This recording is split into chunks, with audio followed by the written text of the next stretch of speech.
मंत्रिमंडळाचा राजीनामा दिल्याचं सांगणारे छगन भुजबळ आज मंत्रिमंडळाच्या बैठकीला उपस्थित राहिले। त्यामुळे विरोधकांनी राजीनाम्यावर अनेक प्रश्न उपस्थित केले, तर सहकारी मंत्र्यांनी जास्त गांभीर्याने घेण्याची गरज नाही अशाच प्रतिक्रिया दिल्या।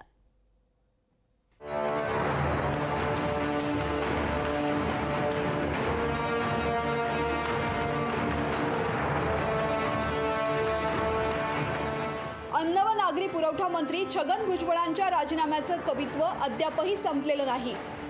दिलेला राजीनामा अजूनही मुख्यमंत्र्यांकडे असून त्यांनी निर्णय घ्यावा असं अप्रत्यक्ष आव्हानच भुजबळांनी मुख्यमंत्र्यांना दिलं। मी स्वतःहून 16 नोव्हेंबरला गेलो, कारण मला 17 नोव्हेंबरला अंबडला रॅलीमध्ये माझी भूमिका मांडायची होती। मला वाटलं की आपण अगोदर त्यांना सांगितलेलं बरं, आणि त्यामुळे मी राजीनामा दिला। मग मी जात असताना मला फोन करून सांगितलं की तुम्ही शांत राहा, तूर्त वाच्यता करू नका। मी नाही वाच्यता केली। त्याच्यानंतर आल्यानंतर मला तिघे जे मुख्यमंत्री आणि उपमुख्यमंत्री त्यांनी सांगितलं ठीक आहे, तुम्ही तुमची भूमिका मांडा, परंतु राजीनाम्याची वाच्यता करू नका। भुजबळांच्या राजीनाम्यावर विरोधी पक्षनेते विजय वडेट्टीवार यांनी भुजबळांची फिरकी घेतली आहे। राजीनामा आपण ज्यावेळेस देतो त्यावेळेस राजीनामा देऊन आपण बाहेर पडतो, वाट बघत नाही। आता तो राजीनामा ठेवायसाठी दिला, मंजुरीसाठी दिला, दाखवायसाठी दिला, हे भुजबळ साहेब सांगू शकतील, ते सत्तेत आहेत। मी त्यावर बोलणं उचित होणार नाही, पण राजीनामा दिल्याची माहिती मला मिळते आहे, ती कितपत खरी आहे हे मुख्यमंत्री सांगू शकतील। राजीनामा दिल्याचा दावा करणारे भुजबळ मंत्रिमंडळ बैठकीला होते असा टोला शंभूराज देसाईंनी लगावलाय। माननीय भुजबळ साहेब आजच्या बैठकीला उपस्थित होते। बैठकीतल्या चर्चेमध्ये त्यांनी सहभाग घेतला।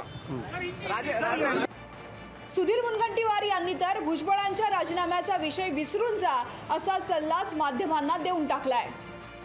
त्यांच्या राजीनाम्याचा कागदही मी बघितला नाही, त्याच्यावर कोणी चर्चाही केली नाही।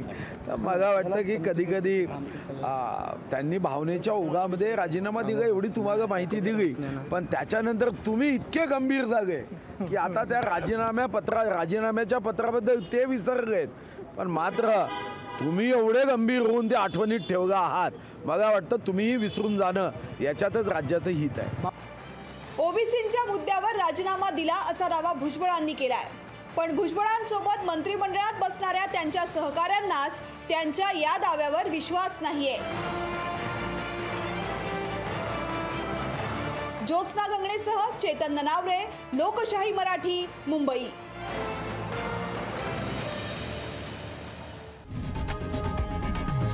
लोकशाही मराठी, ऐका, पहा, जागरूक रहा।